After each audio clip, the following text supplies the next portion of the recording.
Hello, and welcome to Labor Talks. Today's special guest is Jeff Smith. Jeff currently works with Citizens Action of Wisconsin Northwest. Welcome back to Labor Talks, Jeff. Thanks, Laurie. How are you? Pretty good. Pretty good. Staying warm. Yeah, it's warming up. That's always a nice thing, except for the slop out there. So for those viewers just tuning in, can you tell us a little bit about you? Well, I've got background in politics. A lot of people know who I am as a legislator. 8 years ago, I was still a legislator. And I've been organizing people before that and after that, and sometimes without even realizing it, that's what I do. I actually have taken a great interest in politics mostly since my children were born, and realized that, you know, my generation is going to be blamed, and I'm going to be part of that for something we've left behind to our children and our grandchildren. And I don't want my children or grandchildren to say, Grandpa didn't try to do something about that. So I've continued on, and now I am, and started 2 years ago in Citizen Action Organizing Cooperative in Western Wisconsin. It's a new way of organizing. It's actually the way we should have always been organizing. I believe it's truly grassroots. Our organization is made up of members who average $20 a month to pay, and it pays for a full-time organizer, which in this case happens to me, and any other costs that we may have. And we now even have an office in Eau Claire that we share with Jonah and with League of Conservation Voters, and it's a nice little co-op there in its own, that we have these nonpartisan organizations who at times we actually work together. For instance, with Jonah, we have a project statewide that we are with they are also under Wisdom, but Jonah and Wisdom with Citizen Action have started a program to cut child poverty in Wisconsin in half in the next several years. So that's how we can work together, and it's really cool. And where is the office located? So it's at 307 South Farwell Street, just a block south of City Hall. Okay. And looking back, since you started this endeavor, what do you feel has been your biggest challenges? Well, the challenge at first was to convince people that we're not part of a party.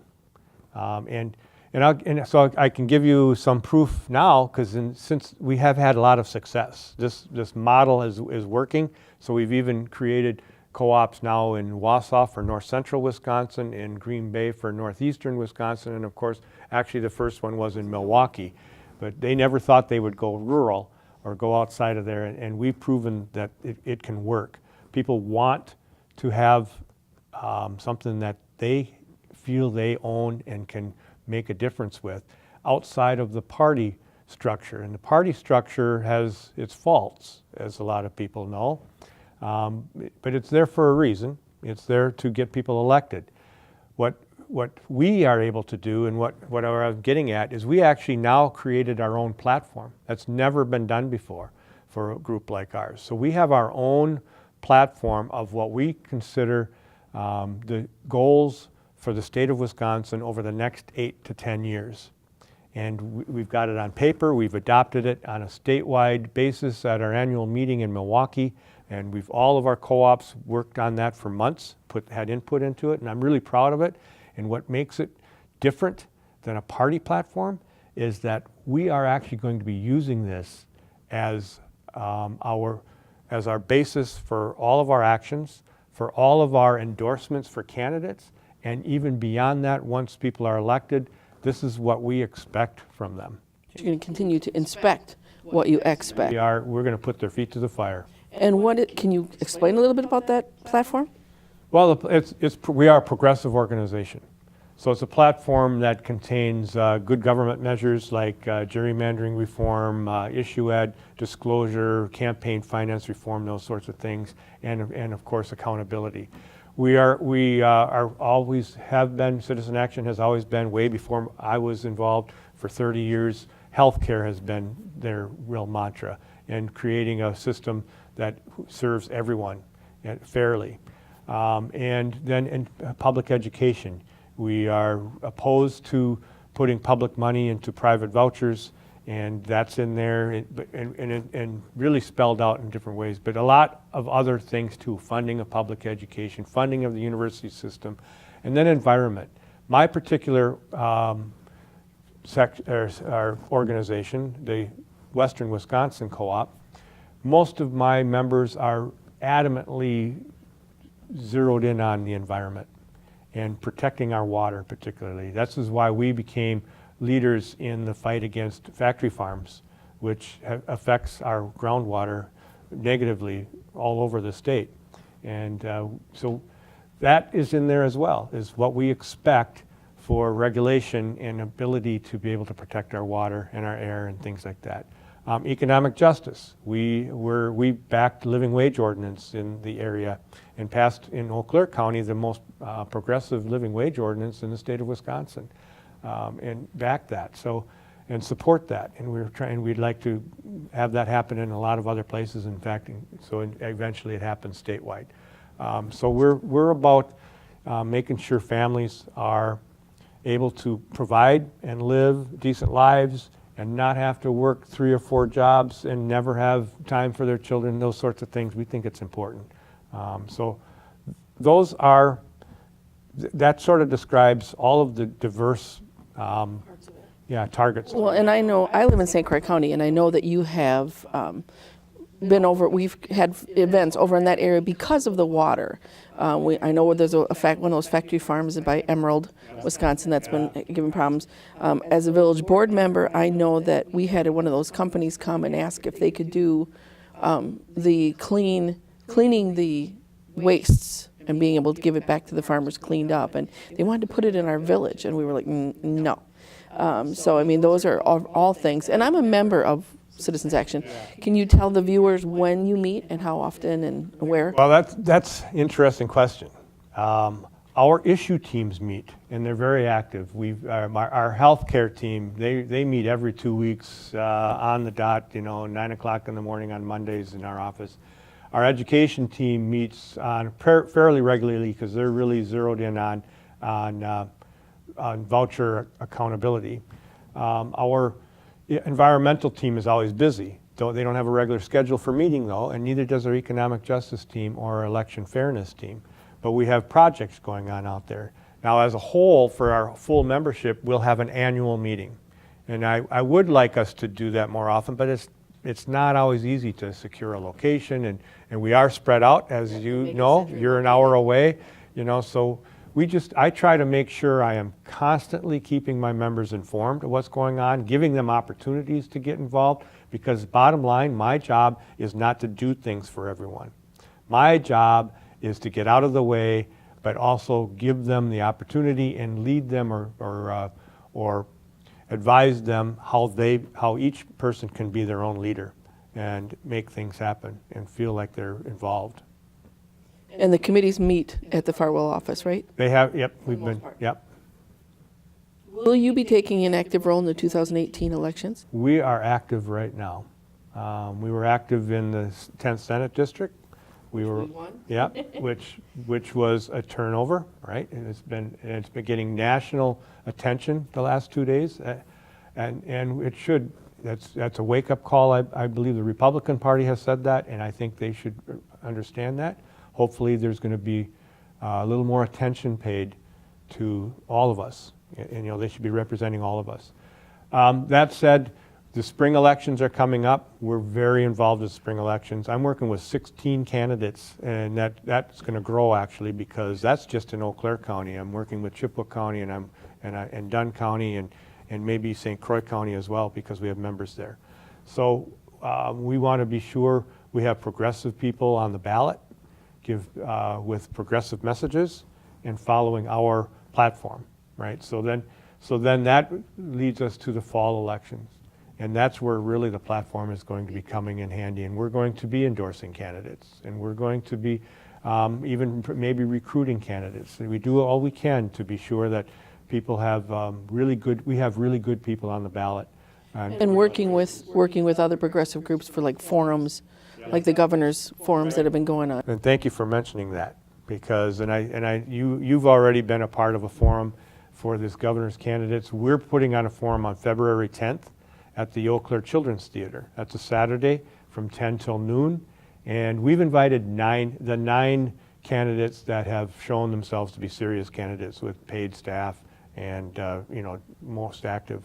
So that way, hopefully, we're going to actually be able to bring it down to a place where we can actually get a lot more information from them during that forum. And we're going to ask everyone who comes, it's open to the public, we're going to be asking people and handing them a piece of paper, have to fill it out. How do you rate these candidates? What did you hear that was most encouraging to you, and who said it? And what did you hear, or what was missing, or what didn't you hear that you expected to hear? Those sorts of things, because we want to know. We really honestly want our candidates out there to also know what people are thinking and what people expect from our elected officials. It's time they started to listen. Exactly. Citizens Action of Wisconsin has an education fund. Can you tell us about that? So the education fund, I partly touched on already with the issue teams. So we're a 501c3, and we call that our education fund. The 501c3 is the non-political side of us, and easily 90% of the work we do is on that side. Then there's the 501c4, which allows us to work in electoral politics and help in getting people elected. But again, the education fund is not only is it about issues, it also means that their contribution to the organization is tax deductible. So we distinguish it that way as well. But again, we have members who are average $20 a month, but we have $5 a month, $10 a month. We have $100 a month donor. We have $50, $30. We're all over the board. What people can afford, and they're all on an equal plane though as being members. Can they decide? This is where I really want my contribution to go. Towards either So which committees or which issues? Not necessarily. I mean, it goes to pay the organizer. So I'm involved in guiding all of those issue teams. It's interesting, Kevin Kane from Milwaukee would always say to people when he talks to them about this and say, you may have a particular issue that you're most passionate about, but when your neighbor comes to you or another member comes to you and says, I really need your help right now on this issue, you should step up, because it's sort of the pay forward thing. It all comes together. I always preach, by the way, that the answer is at the ballot box for every issue. And as all these issues are being decided or fought for, in the end, all of those teams need to realize bottom line is changing who's making decisions. Okay. And you already touched on the child poverty campaign, but can you go into that a little bit more? Yeah, that's a much broader campaign, partially because it's not just based out of our issue teams or out of our co-op. It's statewide. It came out of a couple years of going around the state, talking to people, and I mean through Citizen Action and Wisdom, working together. Wisdom is a faith-based organization out of Milwaukee, but they have their chapters all over the state, including Jonah right here in Eau Claire. And so I was part of some of those too. So they got people's input. They know some of the things that should be done, but what's different about this particular program is that we're not saying we have the answers. What we're saying is first step is to get elected officials to recognize there's a problem.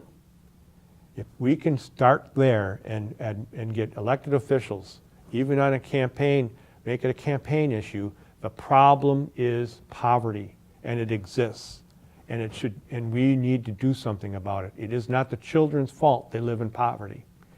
And if we move towards addressing that issue, we move also to move the adults out of poverty, right? And a lot of good things can happen. And the model that we talk about often is actually in Great Britain. They took this same type of attitude towards this, is first get them to recognize they're a problem, and then start putting their feet to the fire every time a new session comes along. Well, what did you do about this problem that you recognize, right? So we can actually have our legislators put into statutes that not only is it a problem, but they have goals. If we can get statutory goals that you need to cut child poverty by so much by a certain date, then certain actions have to happen. And also to make them accountable actions. Not just say we're going to pass something, we're not going to pay attention to it, and we're just going to expect that it's going to work. We want 6-month and 1-year accountable data to show whether or not the programs they initiated are working, and if they're not working, they go away and then go to the next thing. That's the way we're going to actually be able to, and it may be a model for a lot of things we should be doing. Well, and it can't just be, this is our idea. They actually have to put it into play. And then, like you said, inspect it. Has it been working? What part of it's been working? Exactly. Maybe keep a part of it and let the next part go and bring something else. Yeah, and what's wrong? Why isn't it working? We can fix it. Okay. And then you have the Saving Our Wetlands initiative. Can you tell us about that one? That's important. That's important actually at this very moment. There is a movement in our legislature to adopt for statewide, for everyone, what they put into the contract for Foxconn, which means they don't have to, there would be no restrictions on state protected wetlands in Wisconsin. So a corporation or development could come in and use or build over wetlands without any oversight and pollute that. There's a real misunderstanding, I think, by people what wetlands are. They assume it's a swamp, they assume it's always wet, and that is not the case. And I will give you my prime example of what we've experienced in western Wisconsin. It's in Arcadia.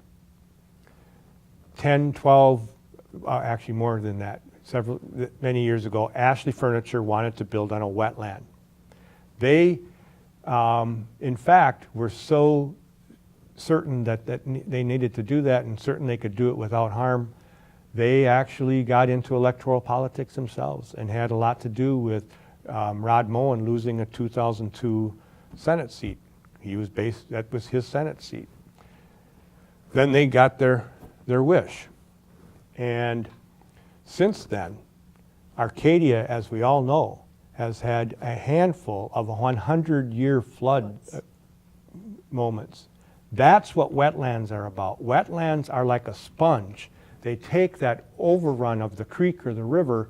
A wetland is a natural area that the water soaks into and holds while that event is happening, so it doesn't flood across the whole area. And I just wish some reporter or somebody would ask, you know, when those happen every year in Arcadia now, and they say something like, "Hey, don't you think it's because you removed the wetland?" And one more thing about this is the argument that they make that it's okay to do this is that, oh, we have it written in the law that they create a new wetland. Well, you can't create an unnatural wetland 10 or 20 or 30 miles away. It's not going to be doing the same thing. It's not about wildlife. It's about a natural occurring, taking care of, you know. Well, especially along these bigger rivers. You know, the Mississippi, the St. Croix, the Yellow, all the ones, you know, in Menominee. Like I said, I live in St. Croix County, and because of a farmer changing how he did his fields due to the big new equipment and everything like that, we had a flood that came down our street and they took 10 dump load trucks of mud out of a village street that normally wouldn't have flooded. It's sometimes a small change, and it's amazing how it affects everything. Now, back to this bill. It just recently was passed by committee down in the assembly, and they're possibly going to have a vote as soon as the next week or two. I beg you to call your state senator and state legislator and tell them, no, this is destructive. There's better ways to look at development and how we create development and create jobs than destroying our wetlands. They have to start considering the overall health and welfare of our state and the future what we leave behind. Well, and the mining has been messing with our ecology in areas too, and our water and our air. Right. So is that going to be another issue, hopefully, It's an ongoing issue.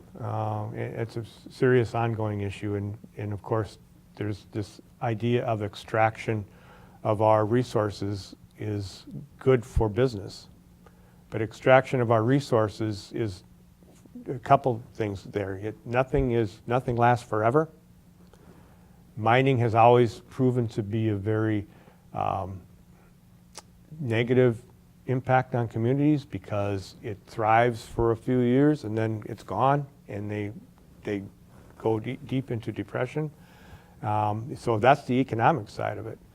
The environmental side of it, as you've just already touched on, and that's also sometimes misunderstood, but it's about the waste that they dig up when they take and mine something. They only take 3% of the rock that they actually dig up. Then the rest is left in a pile, and with oxygen and all of that, it becomes poisonous and seeps into the water, which is oddly enough, most of these places are next to water. we have a lot of water in Wisconsin. And they use Ladysmith as an example of how it can be done safely. Well, they actually extracted all that rock and took it all the way up to Canada, all of it, 100% of it, and made their pile up there. So So they're polluting someone else's water. they're polluting someone else's. Well, and okay, the farmers in Wisconsin, I grew up on a dairy farm, they cannot excavate soil from this spot and sell it to someone else. Most of the times the DNR says it has to stay on your property. So how are they allowed to do that? I don't know. That's old business now, right? But it happened that way. Yeah. Going forward, what are some of the future goals for Citizens Action? So our future goals is, again, we will be getting involved in electoral politics. This is an election year, and our goal is to get progressive people elected to office that follow our platform and adhere to it once, and we're going to be there on their doorstep. Because I know in the past we've all endorsed certain people, and then they turn around and it's like, wait a minute. Yeah. So And I will say that, one of the things that's frustrating to me as a former legislator myself is when I hear someone say they're all the same or they all lie. Well, I'll tell you what, that is the sort of statement that actually empowers politicians to lie and to be all the same. First of all, they're not all the same, but it's hard to tell. And the other thing is they don't all lie, but it's hard to tell. But when we just throw up our hands and say, well, they all lie, we're saying it's okay, and it is never okay. It is never okay, and we've got to be on top of them. where can our viewers find out more about Citizens Action Wisconsin Northwest, and how can they become a member? Well, I hope that you will even maybe put on the screen my email address. That's probably the best place to go, jeff.smith@citizenactionwi, all spelled out, citizenactionwi.org. And you can email me and I can get you information. Even if you don't need or feel that you can be a member, we're open to helping anybody who feels they have some issue they want to be involved with. Or they can maybe come down to the office and hopefully catch you there. That's right. I'm there quite a bit. Working in a different event. And is there anything else that you'd like to add? I'm sure there are other things that you guys have going on. Yeah. Any other upcoming events? Mostly, again, the Governor's Forum on February 10th. That's something I'd like to see, that building packed with people to get information for who our next governor might be. And yeah, gee, there are a lot of things. I see there's a women's march this Saturday, February 20th, happening in Eau Claire. It's an all-day thing, not just a march. They're actually putting on workshops and all sorts of things. And as I mentioned to you before the show starts, I think it's absolutely exciting and amazing that since the 2016 election, so many more women have been encouraged or inspired to run for office. And a national organization mentioned that they had worked with 9,000 women in the year 2016 across the country, and in 2017 they were already working with over 20,000 women who were interested in running for office. And this is a local office, statewide office, federal office. It doesn't really matter. All the way up. Yep. And it isn't just women. We have had an amazing year of people stepping up with concerns about what's happening in this country and in this state. And it's been a tremendous wake-up call that we need to protect our environment. We need to do what's right for our children. We need to lift all people up. So I am really encouraged over what's happening right now. Well, I know President Obama had said, if you don't like it, what's going on, put your tennis shoes on, lace them up, and get out there and work. Yeah. And I mean, to me too, it's amazing to see as many women, as many different nationalities, and even the different factions. I mean, like the labor unions that are getting involved, which we need to be heard. So many, we worked with the Employee Free Choice Act, and Chamber of Commerce told government nobody wanted it. Nobody wants unions. That we had our time, and our time is long gone. So obviously, I feel that that's a misnomer. That's not the case. So. Well, always be careful when someone says nobody or everybody. We have a president who says that every day. Everyone knows, right? Well, I'm everyone, and I don't know what he wants me to know. Yeah. Well, that's today's program, and my thanks to our viewing audience and to Jeff, who made today's program possible. My thanks also to those folks working behind our cameras who not only make this show possible, but give us an outlet for our working family voices. A final note, Labor Talks is on channel 993 twice weekly. You can also use your favorite search engines with keywords Labor Talks and CVC TV to find us on YouTube. Thanks for joining us.